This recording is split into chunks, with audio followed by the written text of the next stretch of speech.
95% of who we are by the time we're 35 years old is a set of memorized behaviors, like a computer program, emotional reactions, unconscious beliefs and perceptions. So the first step to change is to become conscious of how you think, to notice how you act, to pay attention to how you feel. And the act of observing those states of mind and body separates you from that program. Now you're the consciousness observing that program. The act of mentally rehearsing something when you're truly present. So now your brain is no longer a record of the past. Now it's a map to the future.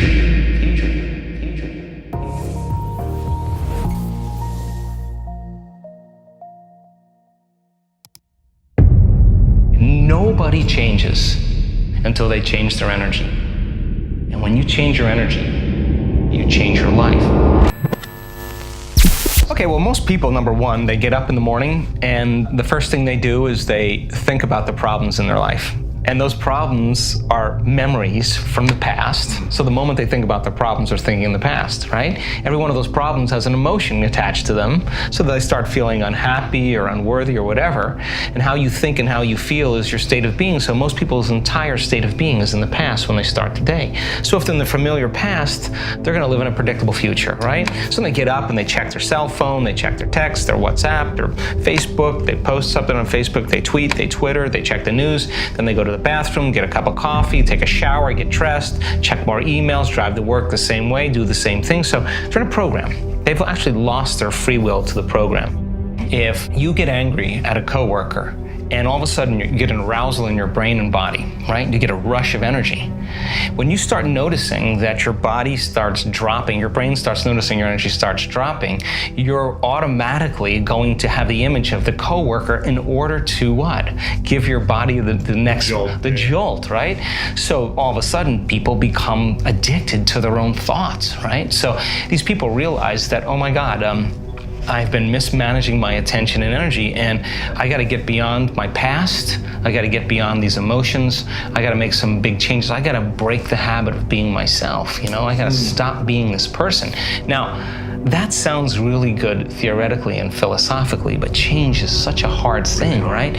Because the moment you come back to your senses and you step back into your life and you see that person, or you go to that place, or you're with that experience, so many people are unconsciously reacting in their thoughts and feelings to everything in their environment. So now their environment is controlling how they think and feel. So they realize that in order to change, you gotta change the environment. They gotta be greater than their environment, greater than the conditions in the world, greater than the circumstance. Because the moment you start reacting emotionally, emotions are a record of the past. And if those emotions are driving your thoughts, you're thinking in the past. And if you can't think greater than how you feel, and you believe your thoughts have something to do with your destiny, you're creating more of your past, right? So it turns out that the repetition of thinking and feeling and feeling and thinking, these loops that people get caught in, condition their body to subconsciously become the mind of that emotion. Which means now their body, as their unconscious mind, is believing they're living in the same past experience 24 hours a day, 7 days a week, 365 days a year.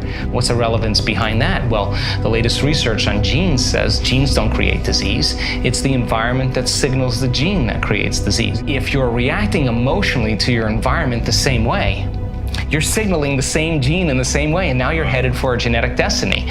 So the hormones of stress push the genetic buttons that create disease. If you can turn on the stress response just by thought alone, your thoughts could make you sick.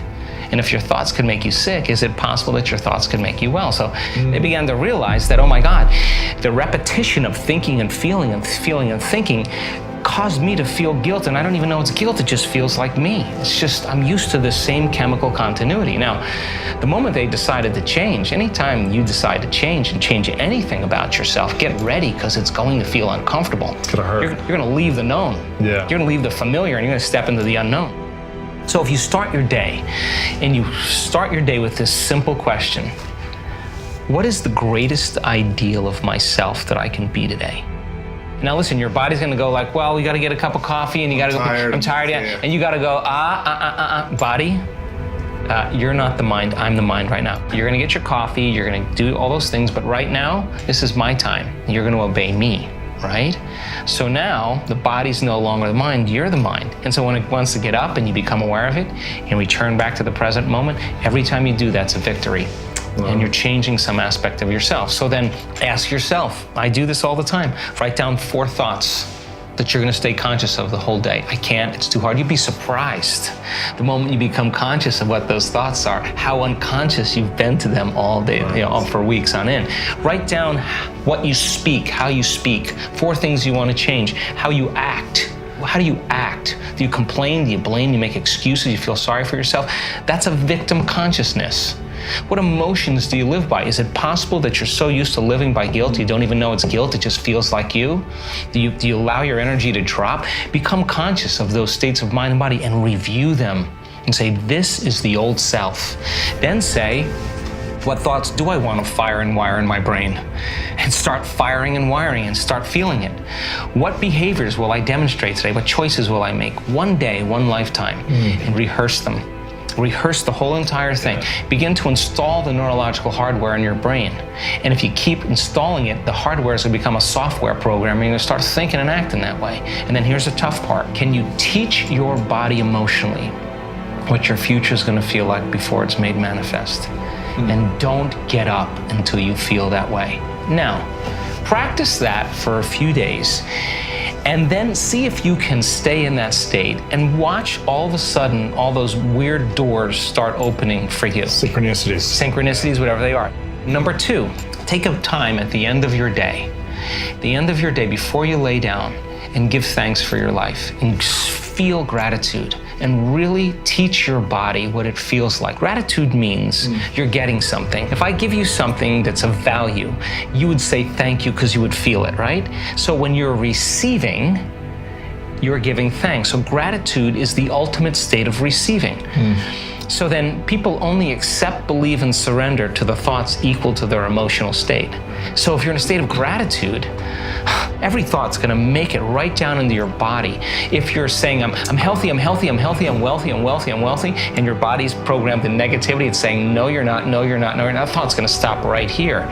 So as you elevate your state, there are about 1,200 different chemical reactions that go on in the body that begin to restore and repair the body in a state of gratitude. And so we've done the research to prove that. 10 minutes and just feel it with all of your heart. That's it. Thoughts are the language of the brain and feelings are the language of the body, and how you think and how you feel creates your state of being. So then the question is, if you keep practicing creating that state of being, it should become familiar to you, yes or no? The word meditation literally means to become familiar with. Now do it for 30 minutes. Now do it for 60 minutes. And you practice. So when a person actually activates their heart, the heart releases a chemical called oxytocin. Oxytocin is actually the love chemical. Oxytocin signals nitric oxide. Nitric oxide signals another chemical called endothelial-derived relaxing factor. What does that do? Causes the vessels in your heart to swell. Wow. You will literally have energy in your heart. You will literally feel like your heart is full. Now, once you have that feeling, you're not going to want to trade that feeling for anyone or anything. You're going to say, why would I judge that person? If I judge that person, I'm going to lose this feeling. We are the creators of our lives and not the victims of our lives. And that taking time in your life to invest in yourself is to invest in a future. And when you invest in yourself, you invest in your future. And when you believe in yourself, you believe in possibility.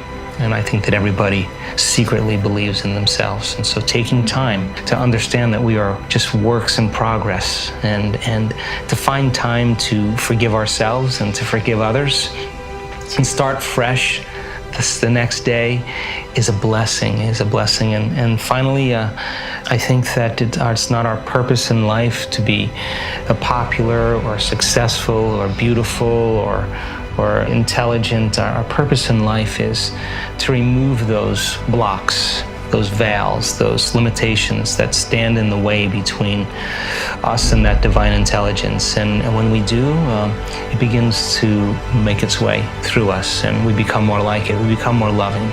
It is a loving intelligence. We become more giving. It's a giver of life. We become more conscious. It's a consciousness. We become more mindful. It has an infinite mind. We become more willful.